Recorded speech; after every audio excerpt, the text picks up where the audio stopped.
স্টারডমটাকে কাজে লাগিয়ে আমার মনে হয় রাজনীতি করা উচিত না। আপনি যদি রাজনীতি, তো এটা একটা মানুষের কি বলবো অধিকার। মনে করেন আপনি হয়তো কোনো না কোনো দলের সাপোর্টার, আপনি হয়তো কোনো দলের কর্মী না। আমাকে যদি বলেন আমি একটা দলের সমর্থক, বাট আমি কিন্তু কোনো দলে নাম লেখাইনি, সো এরকম তো আপনি হবেনই, কেননা আপনি রাজনৈতিক মতাদর্শ আপনার থাকবে।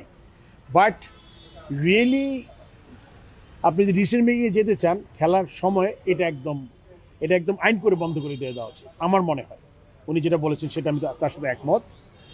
আপনি খেলা ছাড়ার পরে আপনি রাজনীতির দুনিয়া অনেক উদাহরণ আছে। এটা আপনি খেলা ছাড়বেন, একসময় রাজনীতি করবেন, যাতে করে আমাদের কিছু খেলোয়াড় যারা এই সমস্যায় ভুগছেন, আপনারা সবাই জানেন, নাম বলার প্রয়োজন মনে করি না আমি, এটা যে তারা আমরা আগামীতে দেখতে চাই না। সাকিব আল হাসানকে নিউজিল্যান্ড সিরিজে ফেরানোর চিন্তা ভাবনা আছে, বা নাজমুল আবদুল ফাহিম তিনিও কিছু বলেছেন, আসলে আপডেটটা কি? আপনারা তো, আমার কাছে কোনো আপডেট নেই, ক্রিকেট অপারেশন পিটার বলতে পারবো। ফারুক ভাই, মানে আমরা দেখেছি যে সোশ্যাল মিডিয়াতে অনেক ক্রিকেটারই লিখেছেন তারা ডিপিএলটা মিস করছেন, যেহেতু বোর্ড প্রেসিডেন্ট আসছে দেশে। আপনাদের এই জিনিসটা আপনাদের কনসার্নে আছে কিনা, যে তাদেরকে আবার এই জিনিসটা আয়োজন? ক্রিকেট বোর্ডের কিন্তু দায়িত্ব হলো গিয়ে লোকাল ক্রিকেট, ডোমেস্টিক ক্রিকেট এবং ইন্টারন্যাশনাল ক্রিকেটের সুচারুরূপে পালন করা, মানে ওগুলো অনুষ্ঠিত করা। কিন্তু কম্পোনেন্ট তো আপনার এখানে শুধুমাত্র ক্রিকেট বোর্ড না, এর কম্পোনেন্ট, আবারও বলছি, এখানে কম্পোনেন্ট দল আছে, যেই ক্লাবগুলো আছেন, প্লেয়াররা আছেন, সবাই মিলে তো কাজটা হবে। ক্রিকেট বোর্ডের ফ্যাসিলিটেট করা, যেটা আপনি জানেন গত বছর থেকে এবছরও প্রায় ডাবল না হলে 60-70% আমরা কি বলে ক্লাবগুলোর অনুদান বলবো না, ক্লাবে আসলে ওনারাই পর্যন্ত যা করেছে, hats off to them. Bangladesh cricket আছে যে জায়গায় দাঁড়িয়ে আছে, club cricket is one of the very strong point. আমরা উঠেছি কিন্তু ক্লাব ক্রিকেট থেকে, কিন্তু যতটুকু সাহায্য সহযোগিতা প্রতিবার কিন্তু বাড়ছে। আপনি যদি খোঁজ নিয়ে দেখেন, সেকেন্ড ডিভিশন, ফার্স্ট ডিভিশনে যা টাকা সামান্যই বলবো তাদের টিম করতে যা হয়, তারপরে বলবো যেগুলো উত্তর বাড়ছে। কিন্তু এটা বলবো হয়তো ফার্স্ট ডিভিশনের টিম হয়তো 16-17 লাখ টাকা অনুদান হিসাবে পায়, হয়তো এটা যথেষ্ট না, কিন্তু করছে ক্রিকেট বোর্ড। এখন ক্রিকেট তো খেলবে প্লেয়াররা, আর দলগুলো চালাবে। এখন দলগুলো কেন খেলতে চান এটা আমি জানি না, মানে এটা আসলে আমার কাছে বোধগম্য না।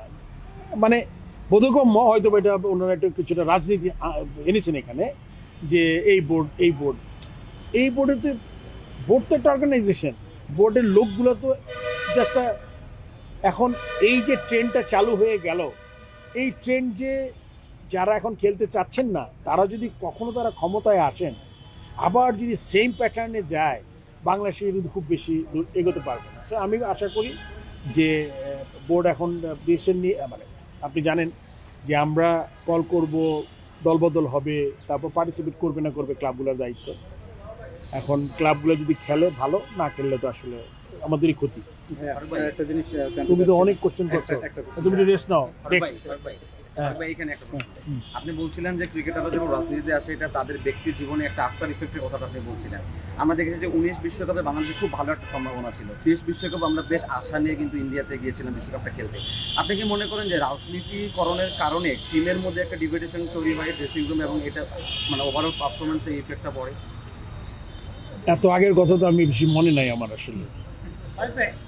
বর্তমান ক্রীড়ামন্ত্রী তিনি সংসদে বলেছেন যে বর্তমান যে বোর্ডটা আছে এটা নিয়ে আসলে তিনি প্রশ্ন তুলেছেন। আপনি তো সেই বোর্ডের সহসভাপতি, এই বিষয়ে আপনি কি বলবেন? কি প্রশ্ন তুলেছেন আমি শুনিনি। এই বোর্ডকে তিনি বলেছেন যে মানে নির্বাচনটাকে উনি নির্বাচন নিয়ে প্রশ্ন তুলেছেন। কোথায়? সংসদে?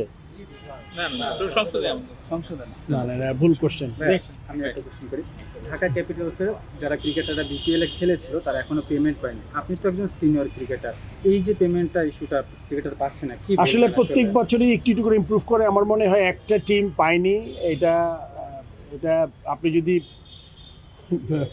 বিপিএল এর গভর্নিং কাউন্সিলের মেম্বার সেক্রেটারি জিজ্ঞেস করতেন, সে উত্তর দিতে পারত। হয়তো বা ইন প্রসেস আছে, বাট আমি শুনেছি আমাদের জ্যাকি খুব প্রিয় একজন কোচ ছিল, আমরা একসাথে ক্রিকেট খেলেছি। আবানি তো সে বোলিং করতো, আমি আবানির ক্যাপ্টেন ছিলাম এক সময়। সো দিয়ে দিলে ভালো, নাহলে আমাদের মধ্যে যে মেকানিজমটা আছে, যেই ফর্মে হোক, আপনার হয়তো বা ব্যাংক গ্যারেন্টি আছে বা কোনো চেক আছে, এগুলো দিয়ে আসলে প্লেয়ারদের টাকাটা দিয়ে দেওয়া উচিত যত শীঘ্রই সম্ভব। তার সাথে সাথে আমাদের যেই যদি আমরা প্রমিস করে থাকি আমাদের রেভিনিউ শেয়ার করবে, যেটা আমি গত বছর যখন প্রেসিডেন্ট ছিলাম, গভর্নিং কাউন্সিলের চেয়ারম্যান ছিলাম, তখন কিন্তু আমি টিকিট থেকে রেভিনিউ শেয়ার করেছিলাম। তো এটাও তাদের করে দেওয়া উচিত যত শীঘ্রই সম্ভব। এই যে দেশের পট পরিবর্তনের পর আপনি বিসিবিতে এসেছিলেন এবং শেষ হবে না, কেননা তুমিও কথা বলতে পছন্দ করো, আমিও কথা বলতে পছন্দ করি, এইটা চলতেই থাকবে। বাদ দাও আজকে, থ্যাংক ইউ। Last একটা প্রশ্ন ভাই। আচ্ছা ওটা শুনি, চেঞ্জ করো, পলিটিক্যাল কোয়েশ্চেন করো না। হ্যাঁ, আচ্ছা, যে না ওই যে পলিটিক্যাল মাননীয় প্রধানমন্ত্রী বলছে পলিটিক্যাল কোয়েশ্চেন করতে না, মানে পলিটিক্স খেলার সাথে না মিলাইলে ভালো। আচ্ছা তাহলে শেষ প্রশ্ন হচ্ছে যে এনএসসি যে তদন্ত কমিটি করেছে সেখানে নিশ্চয়ই আপনাকে তো ডাকা হয়েছে আমি কিংবা গতকাল গিয়েছিলাম, কি আলোচনা হয়েছে বা আলোচনা এক্স্যাক্টলি বলেছে যে যেই কয়েকটা কোয়েরি ছিল সেগুলো বলেছে। আমি বলেছি যে যেহেতু আমাদের কনস্টিটিউশনে ব্যালটিং আছে, ব্যালটিং হয়েছে এখানে, এখন ব্যালটিংটা আপনি রাতে দিয়েছেন না দিনে দিয়েছেন না বাসায় বসে দিয়েছেন না কোনো রেস্টুরেন্টে বসে দিয়েছেন, এটা আপনি কিন্তু দিতেই পারেন। আর যেহেতু প্রতিদ্বন্দ্বিতা কম ছিল, 12 জনই ছিলেন আমার মনে হয় ডিরেক্টরের জন্য, সো নর্মাল 76টা, আমি যে ক্যাটাগরি 2 ওটাতে 76টা ভোটের মধ্যে 42টা ভোট কাস্ট হয়েছে, 34 জন ভোট দেয়নি কোনো।